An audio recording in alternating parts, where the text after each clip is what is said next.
이 새벽에 우리에게 주신 하나님 말씀은 사도행전 9장 1절부터 9절입니다. 사도행전 9장 1절부터 9절.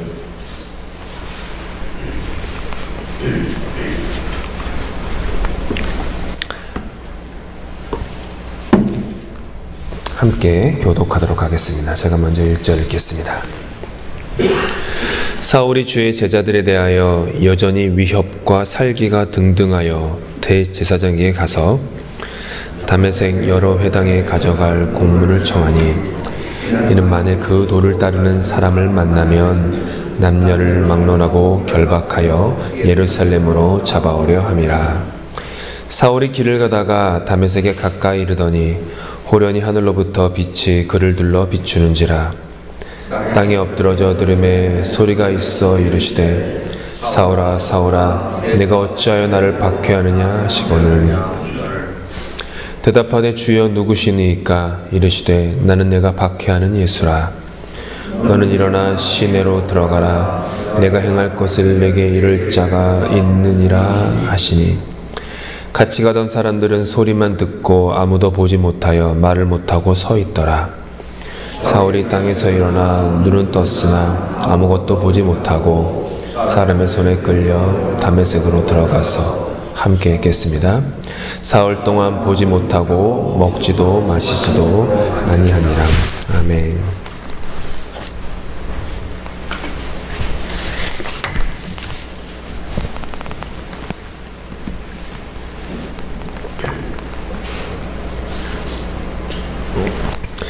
지난 설교 때 말씀드린 것처럼 한국에서 대학생 시절에 교회에서 매주 목요일마다 찬양팀에서 사역을 했었습니다. 그때 있었던 일화인데요. 어느 날 이제 예배 중에 여기서 이렇게 예배를 드리고 있으면 저 뒤 문으로, 그때도 문이 오른쪽에 이렇게 제가 볼 때 오른쪽으로 있었는데 그쪽으로 어려 보이는 여학생 한 명이 들어왔습니다. 드럼을 치고 있었죠, 저는. 근데 이게 예배를 한 2시간 정도 예배를 드리는데 눈에 계속 띄었어요. 좋은 말로는 눈에 띈 거고 눈에 거슬렸어요. 그 이유는 뭐냐면은 당시 예배를 드리던 지금은 좀 다르지만 예전에는 한국에도 그렇고 좀 규범 같은 게 있습니다. 암묵적인 규범 같은 거. 교회마다 좀 분위기는 다르지만 규범 같은 게 있었는데 제가 출석하던 교회의 일종의 좀 암묵적인 규범과는 다르게 모자를 푹 눌러 쓰고 있었어요. 그때는 이제 예배 때 모자 그런 거 좀 있었죠. 그리고 또 가만히 보니까 찬양 내내 노래를 하지 않는 거예요. 입을 뻥끗하지 않더라고요. 그래서 그냥 그날 좀 기분이 저런가? 그냥 그렇게 생각했다가 한 주, 2주 그런 모습이 계속 되니까 속에서 이런 생각이 막 올라오는 거죠. 아니 참 예의도 없게 예배당에서 모자 쓰고 앉아있고 게다가 예배 시간 내내 입도 뻥끗하지 않고 예배가 끝나기 무섭게 도망가듯이 사라질 거면 도대체 뭐하러 예배를 오는 건가? 막 그런 생각이 있었어요. 지금과는 다르게 좀 그때 좀 꽉 막힌 청년이었나 봐요. 지금은 안 그래요. 지금은 안 그런데 근데 얼마 지나지 않아서 알게 된 사실이 하나 있었습니다. 그 소녀는 이제 중고등학생이었어요. 임파선암으로 투병 중이었어요. 임파선암으로 투병 중이었는데 항암 치료를 많이 받았어요. 항암 치료를 많이 받아서 머리카락이 다 빠진 거예요. 그래가지고 모자를 쓸 수밖에 없었어요. 그리고 항암 치료가 좀 심해서 도무지 노래할 기운이 없었던 거예요. 그래서 그럼에도 불구하고 시한부 판정을 받았거든요. 그 어린 나이에 시한부 판정을 받고 자기 인생의 끝자락에 자기의 인생을 이제 얼마 남지 않은 자신의 인생 속에 하나님을 예배하고 싶은 마음이 간절했던 거예요. 그래서 엄마를 조르고 또 조르고 졸라서 기어 나오다시피 해가지고 예배당 제일 끝자리에 저 지금 장목사님 계시는 그 자리에 이렇게 계속 앉아 있었던 거예요. 그게 딱 알고 나니까 얼마나 부끄러웠는지 몰라요. 내가 뭐라고 사람을 저렇게 겉모습으로 함부로 판단하고 예단하는가. 정말로 회개 많이 했습니다.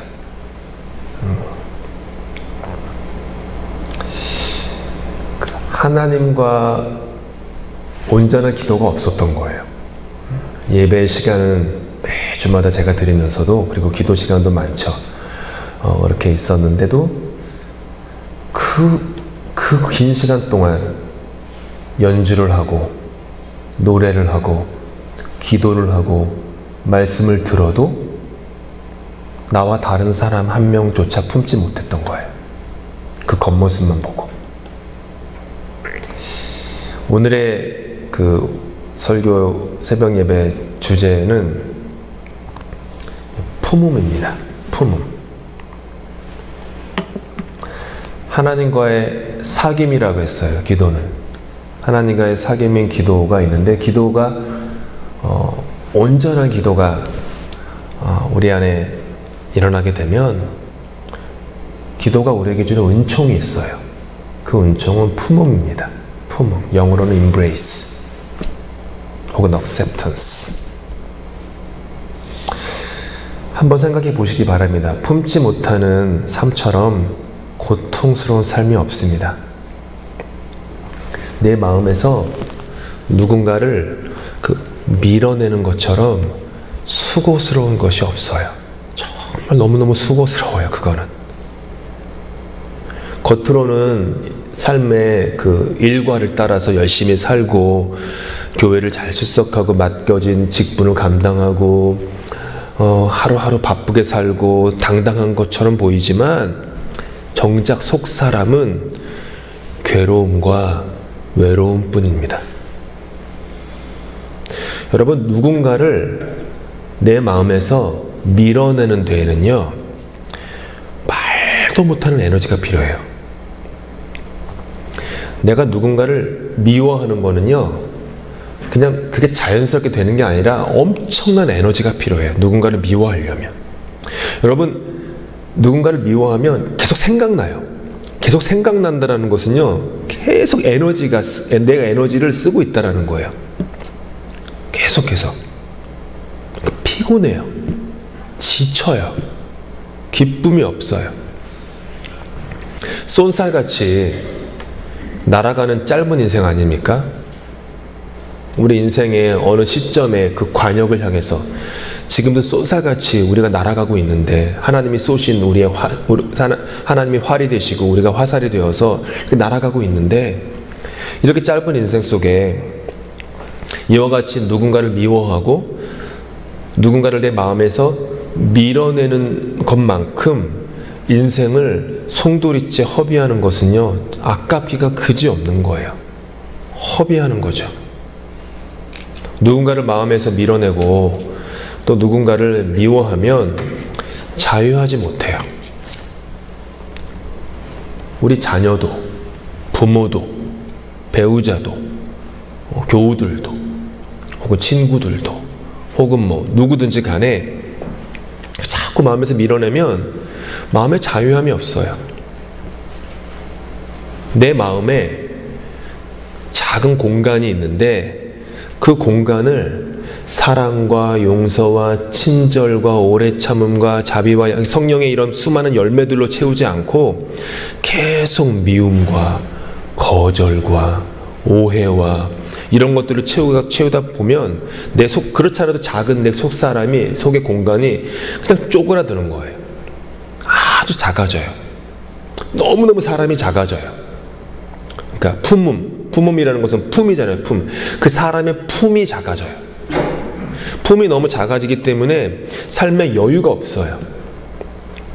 반대로 받아들이면 받아들일수록, 비록 내가 그 사람의 생각과 그 사람의 행동과 그 사람의 삶의 방식에 동의하지는 못한다고 할지라도 받아들이고자 하면 내면에 공간이 생겨요. 넓어져요. 내면의 공간이 커지면 영혼의 호흡이 풍성해져요. 여러분 가슴통이라고 하죠. 숨통, 가슴통, 통이라고 얘기하죠. 한국말이 정말 좋은 말이에요. 통이 있는데 미워하고 밀어내면 통이 작아지기 때문에 호흡이 짧아요. 그냥 헉헉 짧은 호흡으로 인생 살아가는 거예요. 그래서 누군가를 이렇게 용서하고 받아들이고 품게 되면 통이 커지거든요. 통이 커지면 삶의 호흡이 깊어져요. 여유로워져요. 그런 것들이 우리 안에 생기게 되는 거죠. 서양에서는 그 철칙 같은 게 있어요. 어떤 회의를 하거나 여러분 서양 사람들 회의하는 거 제대로 경험해 보셨는지 모르겠는데 장난 아닙니다. 뭐 총과 칼만 안 들었지 전투예요, 전투. 정말로. 근데 끝나고 나서는 얼마나 또 이렇게 막 이러는지. 처음에는 좀 위선적인 것 같다. 근데 서양 사람들 생각이 달라요. 다른 사람이 나에 대해서 반대하는 거에 대해서 한국 분들은 나란 존재에 대해서 반대하는 걸 받아들이세요. 대부분은. 당신이 뭔데? 나의 의견에 반대하면은 손동이라는 이 존재를 반대하는 거예요. 근데 서양 사람들은 그런 마음이 없어요. 저 사람이 반대하는 것은 내가 지금 얘기하는 아이디어, 이 안건에 대해서 반대하는 것이지 나란 사람에 대해서 반대하는 게 아니야라는 이게 딱 있거든요. 어렸을 때부터 그걸 배웠어요. 이분들은. 그래가지고 자존심이 안 상해요. 그러니까 지금 가끔 TV 보시면은 캐나다 그 의회에서 영국 의회랑 똑같잖아요. 그 좁은 데에서 트루도가 올라와가지고 막 욕하면서, 욕만 안 하지 거의 욕이죠. 쌍욕하고 또 반대당 나와가지고 막 욕하고. 마음 안 상해요, 그 사람들. 그렇게 한국에서 그렇게 정치하면요 벌써 뭐 날라가고 뭐 물 붓고 뭐 장난 아니죠. 그러니까 감정 싸움이죠, 대부분은. 한국은. 근데 서양 사람들은 안 그래요. 왜냐하면 그 안건에 대해서 얘기하는 거기 때문에. 이게 어려워요. 한국에서 보면 교회도 어려운 게, 회의를 하면은 조금이라도 반대하면 그렇게 받아들이세요. 스크래치가 나는 걸로. 그게 아니거든요, 사실은. 그래서 서양에서는 철칙이 뭐냐면은 we all agree to disagree, 이게 있어요. 우리는 모두가 동의하지 않을 수도 있는 것을 동의합니다. 이런 원칙이 밑에 깔려 있어요. 그러다 보니까 그런 어떤 이슈에 대해서 이렇게 깊게 나아가는 그런 것들이 가능하죠. 그러니까 다른 사람을 받아들인다라고 하는 것이 내가 그 사람의 생각에 동의한다는 건 아니에요. 동의하진 않아도 돼요. 그래도 품을 수 있는 거죠. 받아들일 수 있는 거죠. 기도는 삶의 태도라고 했습니다. 기도는 하나님과의 관계라고 했어요. 바리새인, 유명한 예수님의 비유에 나오는 바리새인의 기도, 그 사람의 기도는요 거절과 배척, 비교와 자기의에 빠진 기도였어요. 그 사람은 계속해서 기도하면서 다른 사람을 몰아냈어요. 세리라고 하는 존재를 자기 가슴에서, 마음에서 밀어내는 기도를 했어요. 그 바리새인은 사회에서 지탄받는 세리와 자신을 비교하면서 그 사람에 비해서 내가 얼마나 축복받았는지를 막 나열해요. 하나님 앞에. 그는 자유하지 못했고 행복하지도 않았어요. 기도하면 할수록 행복하지 못했어요. 기도하면 할수록 내가 당신보다 나아, 내가 옳아 라는 것을 증명하려고만 하였기 때문에 그 사람의 기도는 그를 자유케 하지 못했던 것이죠. 오늘 우리가 함께 읽었던 바울은 다른 사람을 마음에서 밀어내는 삶을 살았어요. 사울이었을 때 그랬어요. 바울의 인생, 바울이라는 인간의 존재 가치는 다른 사람이 그릇되었다라는 것을 증명함으로 말미암아 내가 옳다라는 것을 증명하는 그런 삶을 그는 살았어요. 그러니까 다른 사람이 그르면 그럴수록 내가 옳아지는 거예요. 다른 사람이 죄인이면 죄인일수록 내가 의인이 되는 거예요. 이제 이게 바울뿐만 아니라 예수님께서 그렇게 바리새인과 사두개인과 대제사장과 척을 지셨던 이유는 그 사람들이 그런 종교 생활을 했기 때문이에요. 다른 사람이 죄인이 되면 죄인이 될수록 내가 의인이 되는, 반대급부로 내가 의인이 되는. 그러니까 자꾸 다른 사람들을 죄인으로 만들고, 뭐 사회에서는 어떻게 얘기하냐면 그걸 악마화 시킨다고 하죠. 다른 사람이 악마화가 되면 될수록 내가 천사가 되는 거예요. 그런 거. 바울은 그런 삶을 살았어요. 지난주에 설교에서 묵상했던 것처럼 그것은 가시채를 자기 발로 차는 것 같은 고생도 그만한 고생이 없었던 삶이었어요. 다른 사람들이 볼 때는 잘 나가고 성공하며 율법을 철저하게 지키는 의로운 사람, 하나님의 구원을 받은 사람이라고 보였지만 사실은 전혀 아니었어요.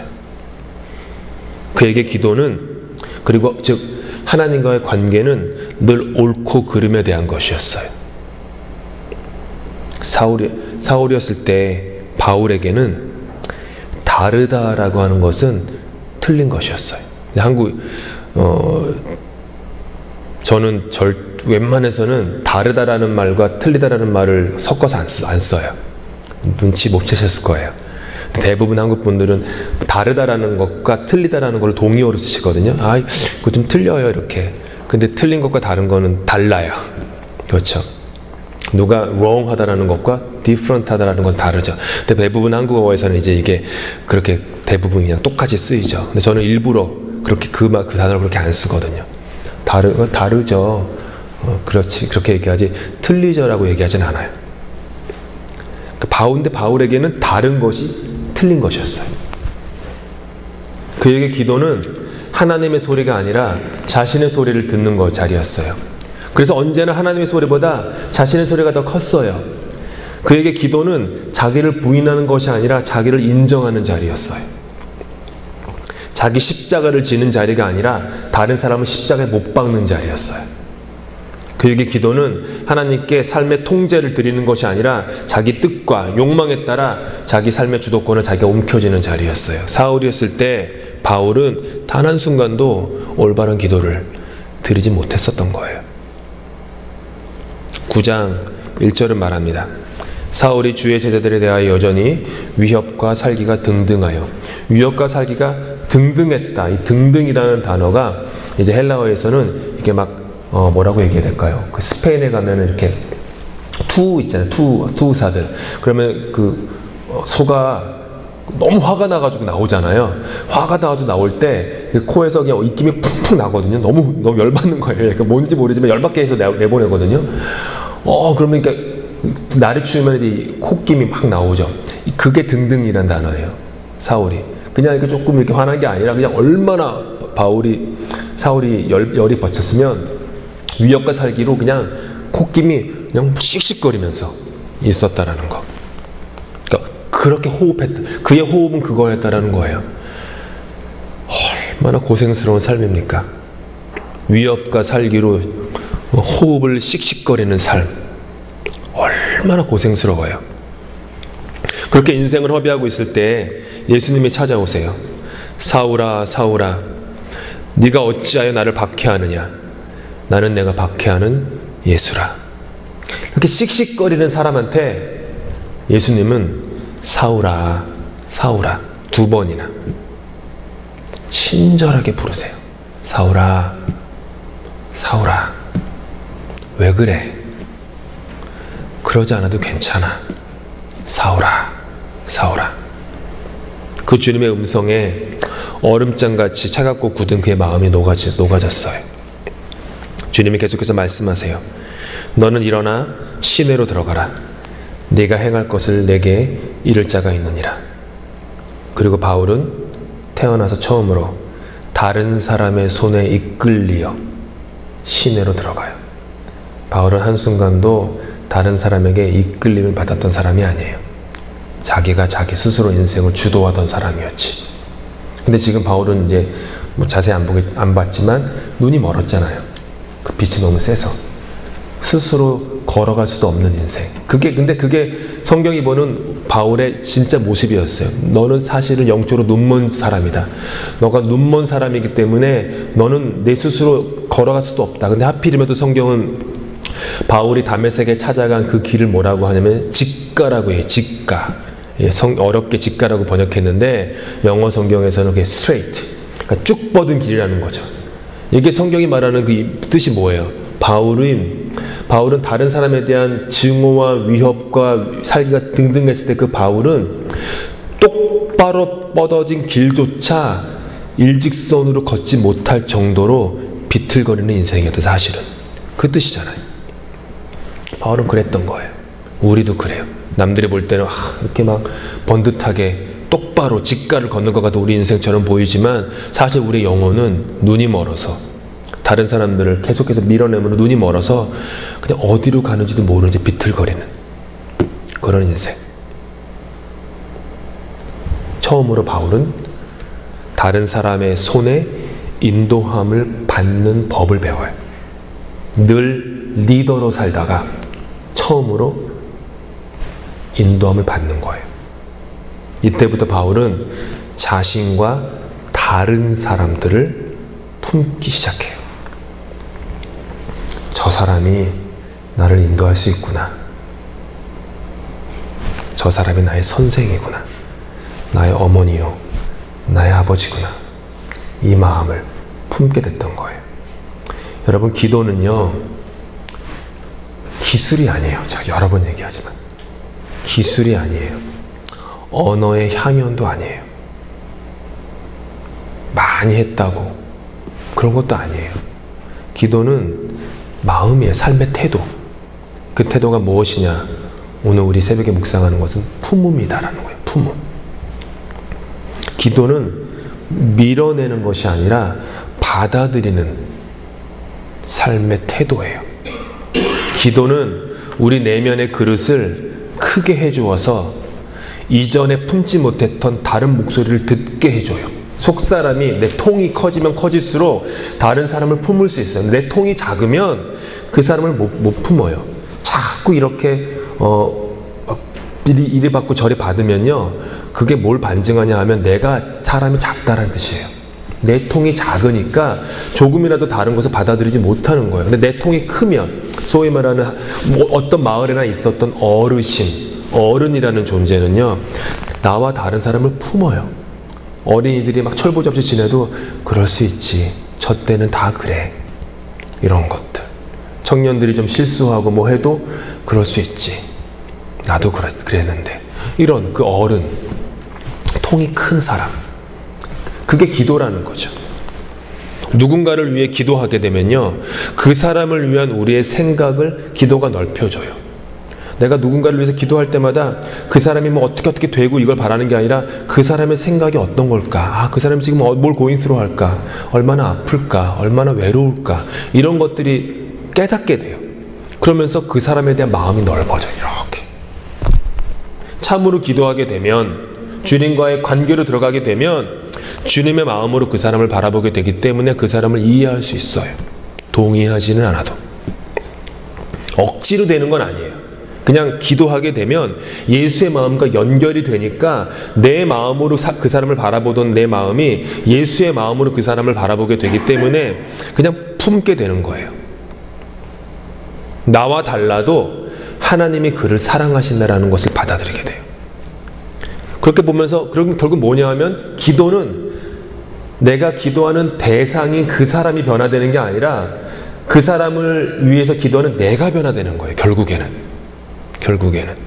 그리고 내가 변화되면서부터 그 사람도 오히려 변화되는 거예요. 내가 그 사람을 변화시키려고 막 할 때는 아무 소용이 없어요. 근데 내가 먼저 변화되니까, 그리고 그 사람을 변화시키려고 하는 나의 욕심을 내려놓다 보니까 그냥 어느 순간 그렇게 하나님 만들어 놓으시는 거예요. 아무쪼록 기도하실 때 주님께서 저와 여러분 모두에게 이와 같은 그 품음을 선물해 주실 수 있기를 바랍니다. 품을 때야 비로소 우리는 그리스도인이 될 수 있어요. 예수님께서 저와 여러분을 품지 않으셨다면 우리가 어찌 구원을 받을 수 있었겠습니까? 여기 십자가 보이시죠? 팔 벌리시고 내가 너를 품겠다라는 거잖아요. 이렇게 예수님은 나만 생각할 거야 라고 죽지 않으셨어요. 내가 너를 품겠다. 심지어 자기를 오해하고 죽이는 그 사람들을 향해서도 자기들이 하는 것을 모릅니다. 주님, 하나님, 아버지 용서해 주십시오. 그러니까 그렇게 죽어가시면서도 6시간 동안 호흡을 이러며 죽어가시면서도 예수님은 그 십자가 위에서도 사람을 품으셨어요. 요한한테 네 어머니다. 이제부터 네가 내 엄마를 돌봐주면 좋겠다. 품음. 그러니까 전부 다 품음이었어요. 예수님은. 주님의 품음을 우리 모두 조금씩 배워나가십시다. 그렇게 기도할 때마다 우리의 영적인 통이 조금씩 커져서 이렇게 다른 사람을 품고, 배우자를 품고, 자녀를 품고, 부모를 품고, 교우들을 품고, 이웃 사회를 품고, 다른 사람들을 품고, 나에게 등 돌렸던 사람들을 품고, 거절했던 사람들을 품고, 저렇게 그런 그 품음에 있는 그런 그 기도의 실제적인 삶의 축복이 저 여러분 모두에게 있기를 예수님 이름으로 축복합니다. 기도하시겠습니다. 사랑의 하나님, 참 이상합니다. 기도하면 기도할수록 오히려 우리는 더 작아집니다. 통이 작아져서 좁아지고 비좁습니다. 우리가 기도를 잘못하고 있지는 않은 건지 돌아봅니다. 예수님께서는 새벽 미명에 습관적으로 홀로 그 어두운 산기슭에 올라가셔서 무릎 꿇고 기도하셨습니다. 기도하실 때마다 예수님께서는 다른 사람들을 품으셨습니다. 주님, 우리에게도 예수님의 품음을 가르쳐 주시옵소서. 그래서 우리 삶이 조금 더 여유로워질 수 있도록 도와주십시오. 조금 더 자유할 수 있도록 도와주십시오. 긴장이 풀릴 수 있도록 도와주십시오. 스트레스를 덜 받을 수 있도록 도와주십시오. 조금씩 품음으로 그릇이 넓어지게 도와주시고, 예수님의 마음처럼 우리도 그렇게 품으면서 함께 주님과 함께 걸어가는 그런 귀한 우리의 사랑의 삶이 되도록 은혜 베풀어 주시옵소서. 다 함께 주님께서 가르치신 기도로 예배 마치겠습니다.